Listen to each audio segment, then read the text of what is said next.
Hello and welcome to this EDU on Air session. My name is Anthony and today I'm going to be talking to you about computational thinking and coding with Chromebooks. I'm joined here by Narissa, who is kindly moderating our Q&A today. Hi Narissa. Hi Anthony, looking forward to it today. Hopefully there'll be lots of questions in the Q&A. Yep, so if you are watching live and you have any questions, just feel free to pop them into the Q&A and we have some time to get to those. Both Narissa and I are from the state of Victoria, where we are currently, I guess, under the duress of a weather system, which apparently is a one-in-a-generational lifetime weather system. So it'll be interesting to see how the technology in our buildings hold up today. No, I haven't got the floaties on just yet, but I have got them on standby. There's more important things to worry about, maybe running this hangout. I should have thought of floaties anyway. So let's get going. So you can get this presentation from that address there. So just goo.gl/4xue, lowercases and upcases there. Just pay attention to those. So let's get started. So just to give you an idea of the rundown for this session, we're going to be discussing Chromebooks and how that can be used as a tool and a resource throughout the process that I'm going to describe to you. We'll talk a little bit about coding, which we heard this morning a little bit from the keynotes as well. Where are those curriculum links with this? And then I'm going to highlight 3 specific examples of how we're applying computational thinking and algorithms, and particularly our students who have a Chromebook each in the years 3 to 6. I'm going to give you a couple of examples of some different applications and units of work there. For example, looking at endangered animals, our Code Club application, and finally some Makey Makey projects. So first of all, Chromebooks as a platform and tool. So as I said, all of our students from 3 to 6 have a Chromebook each, which means it makes it really easy when it comes to delivering instruction for our lessons. We're using Google Sites and Google Docs, which I'll show you in a moment. We've used quite a few resources from the Google CS First website. The coding platform that you're going to be having a look at today is actually Scratch, which is, in my opinion, just a really wonderful coding platform to use with just so much potential. It's free, it works online, it's really, really good. I won't go too much detail into Scratch. I've got plenty of resources on my blog that you can check out for that, but there will be plenty of screenshots to show you examples of things that kids have done with that. We have moments of reflection as well. So we use the Screencastify extension on Chrome, and that allows our students to take screencasts of their different algorithms that they've created in Scratch.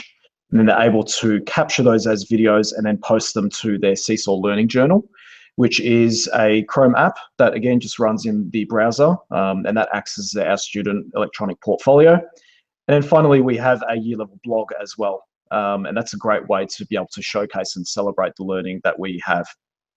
So in the Australian curriculum, in the digital technologies curriculum itself, what's probably often missed is these 3 ways of thinking in the curriculum when it comes to DTC.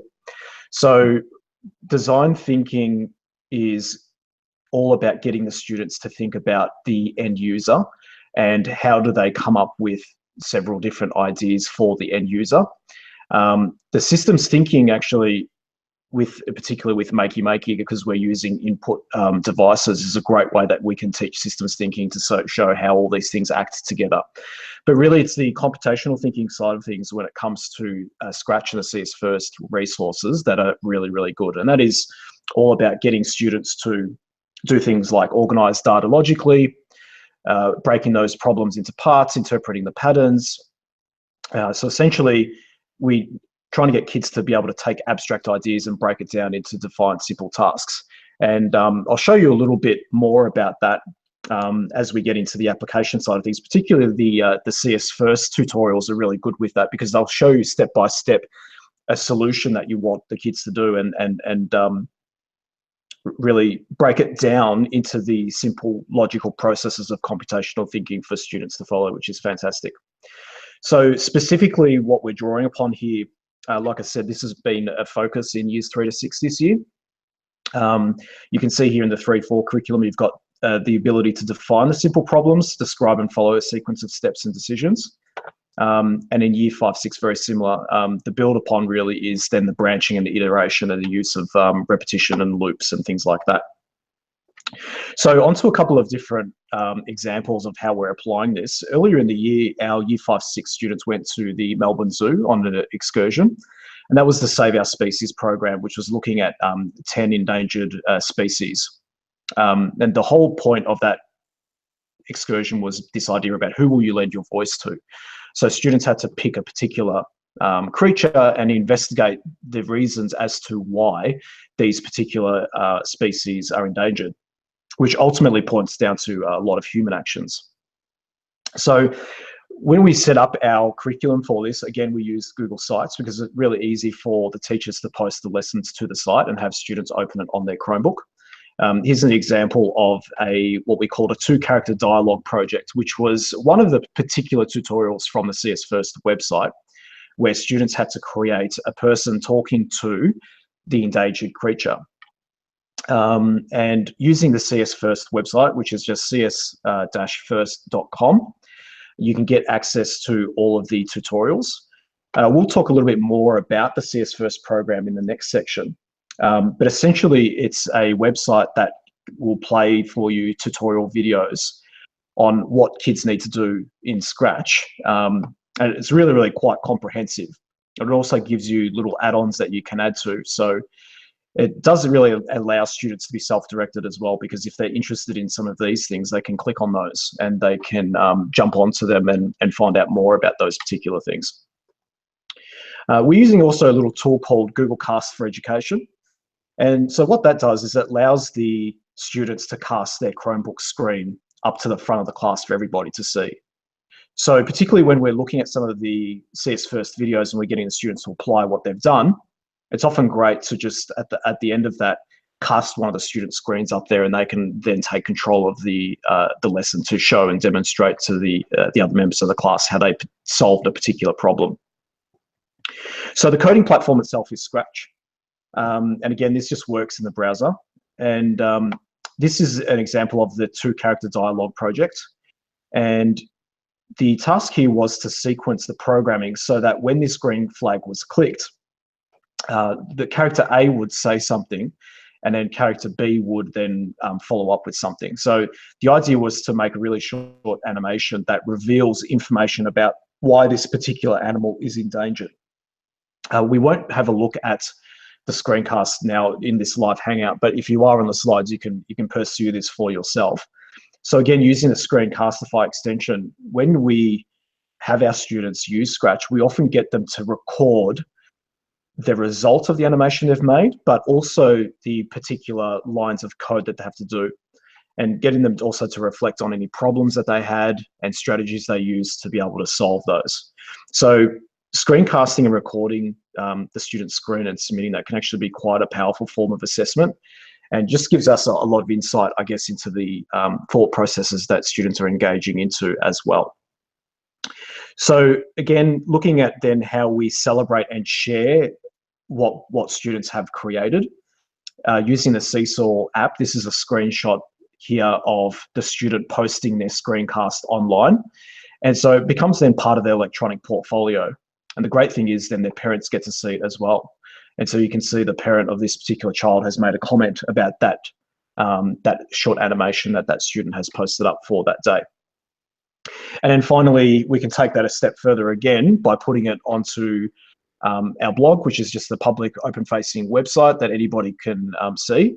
And it's also a great way to celebrate and showcase the different things that we've been doing in Scratch as well.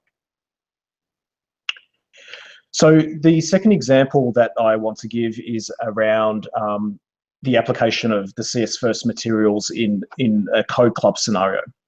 So on CS First, you can get pretty much a rundown of all of these different themed clubs. So if you want to run a club around music and sound, for example, you can access the content there, and it will give you 8 different activities, step by step, hours and hours of content that you can run. And what's really great about CS First is that it's designed in a way so that your teachers are not even really confident about teaching computer science. It literally tells you step by step what you need to say and do.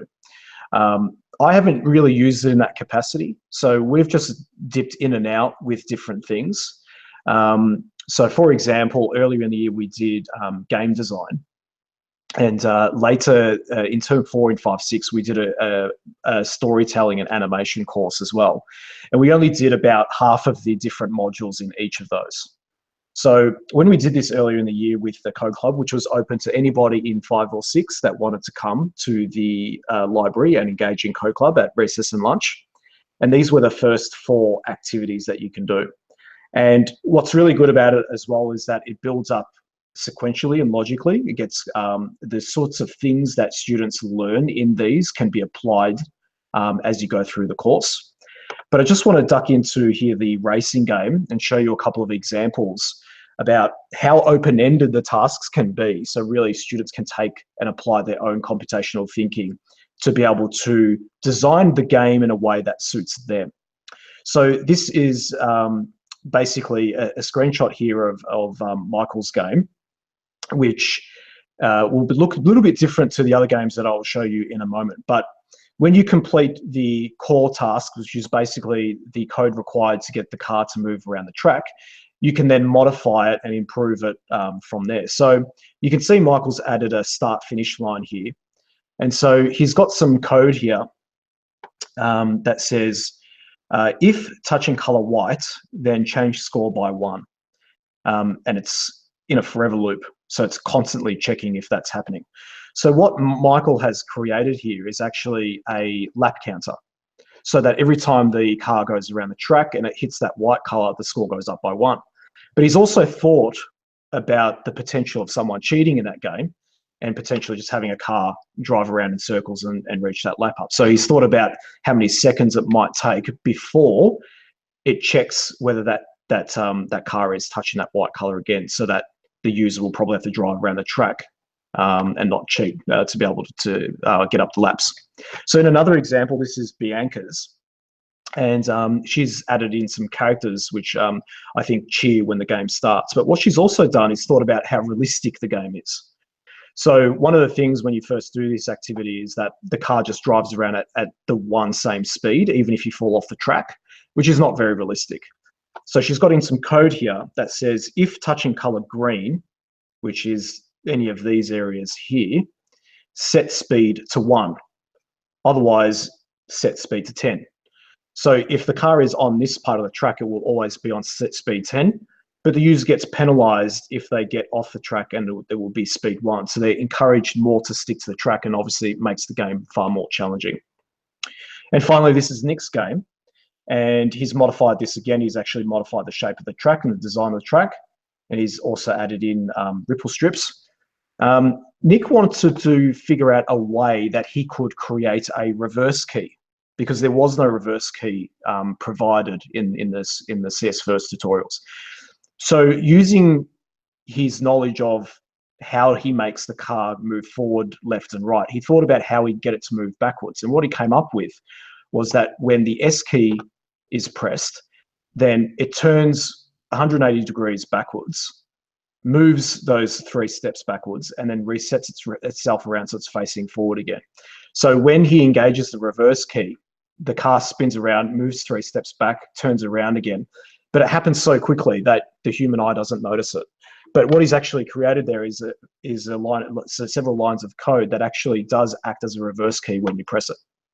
So this is what I particularly like about the CS First materials as well, that it really does scaffold students up through the process and then does allow for an application of open-ended activities.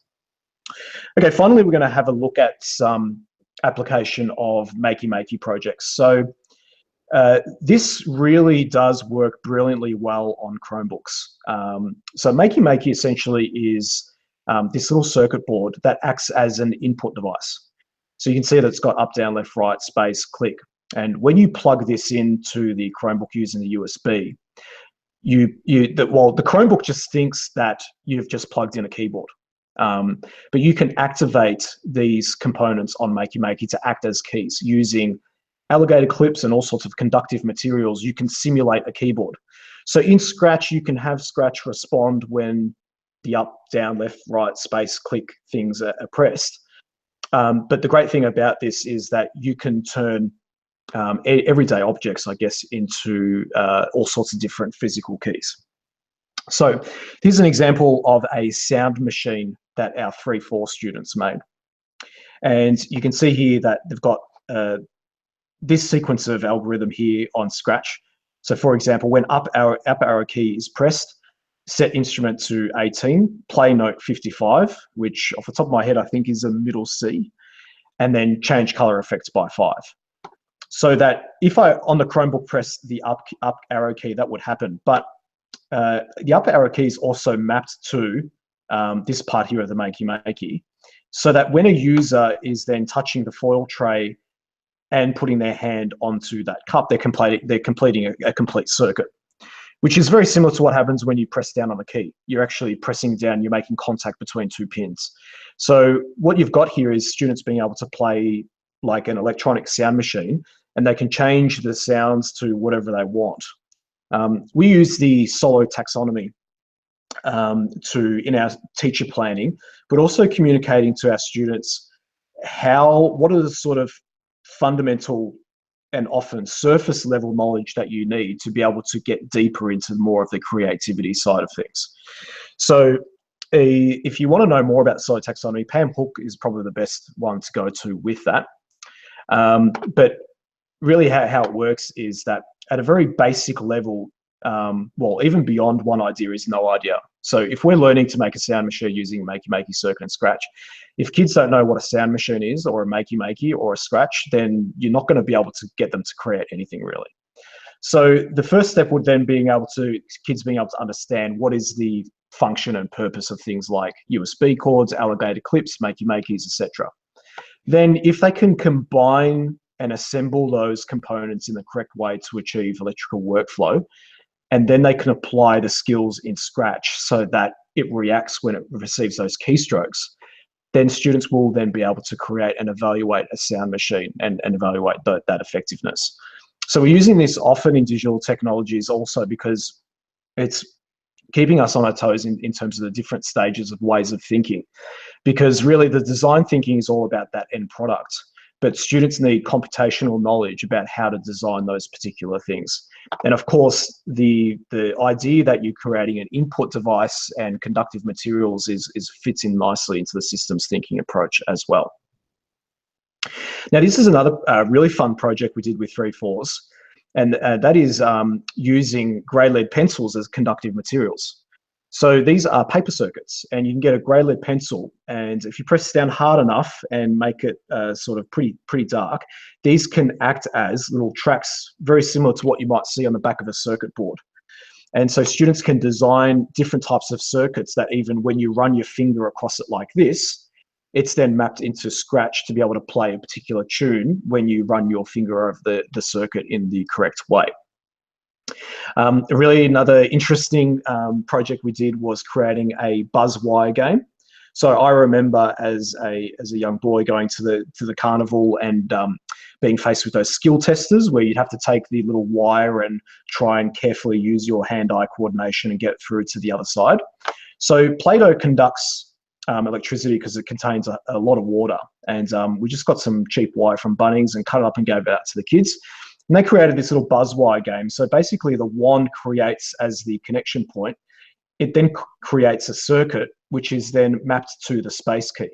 So then we can have students then create a algorithm inside Scratch using a conditional loop that is constantly checking that if the space key is pressed, then it's going to play an alarm sound and it's going to switch the backdrop to yellow. So that it's really obvious when the Chromebook is sitting there next to the buzzwire game that a user has actually made contact with the wire. Otherwise, it's just switching to backdrop 1, which is a normal white background. So this has been also a great introduction to the idea of conditional loops. And students engage in this thing every day. For example, when they wake up in the morning, if it's going to be raining, then they might want to take a jacket with them. Otherwise, they won't. So what's been really useful is being able to take this and apply this sort of level of thinking to other elements of students' lives. My favorite project out of all of this is the electronic bin project, where in term 2, as part of our environmental science unit in years 5 and 6, we gave our Makey Makeys to our students and challenged them to make a working prototype of an electronic bin. So we were working under the design thinking question umbrella of how might we change human behaviour to have an impact on our environment?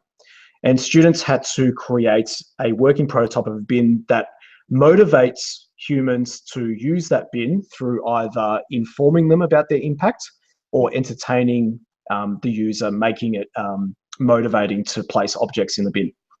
And part of that design thinking process was, of course, to generate many ideas. In design thinking, they say your first idea is your worst idea. So we didn't want just students to say, all right, go make a bin, go for it, but actually think more critically about different types of bins and how useful and achievable and realistic those would be and whether they would be informing or entertaining.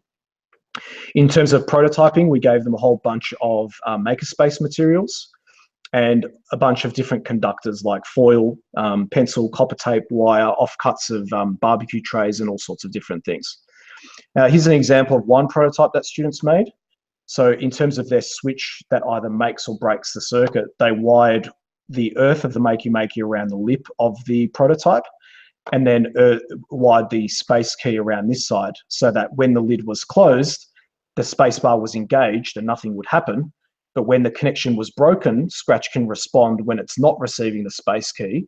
And then, a sound goes off or, the Chromebook says, well done for recycling today or whatever that might be.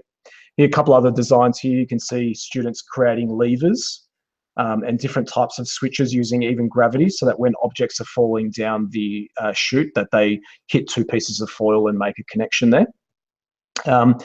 The students were invited to vote for the most promising design.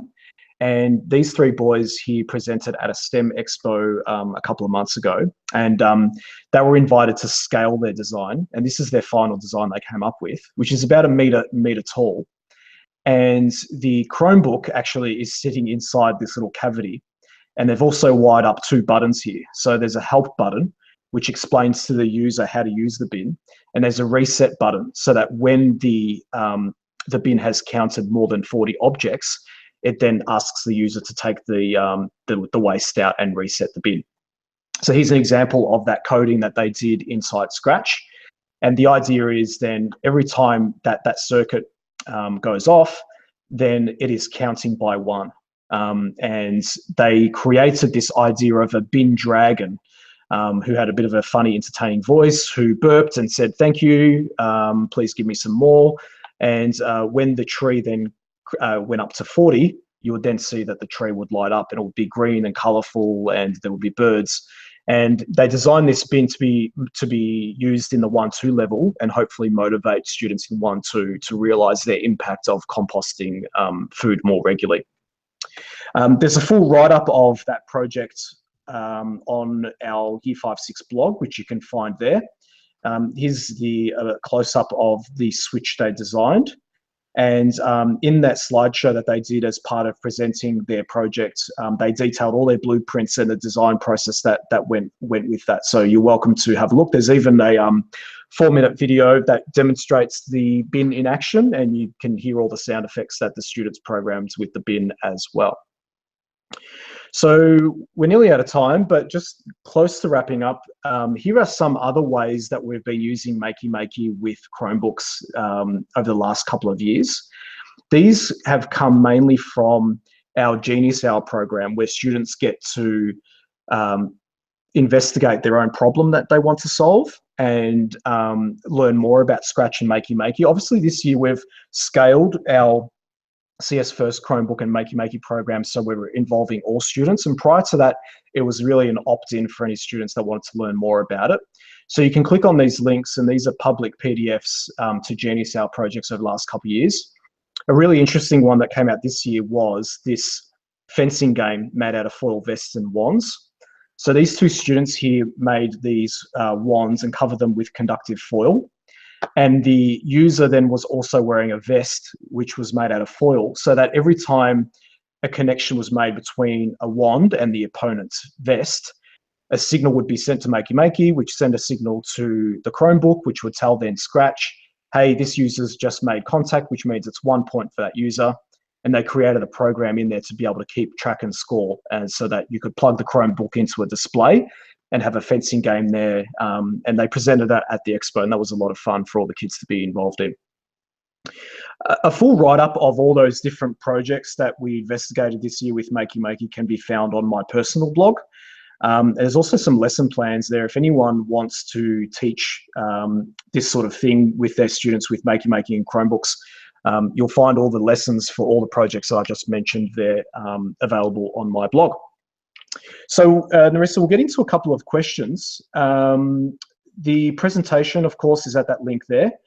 And if you want to know any more about Scratch, CS First, and Makey Makey, I've got a dedicated section on my blog, which you can go to bit.ly/Speranza Scratch.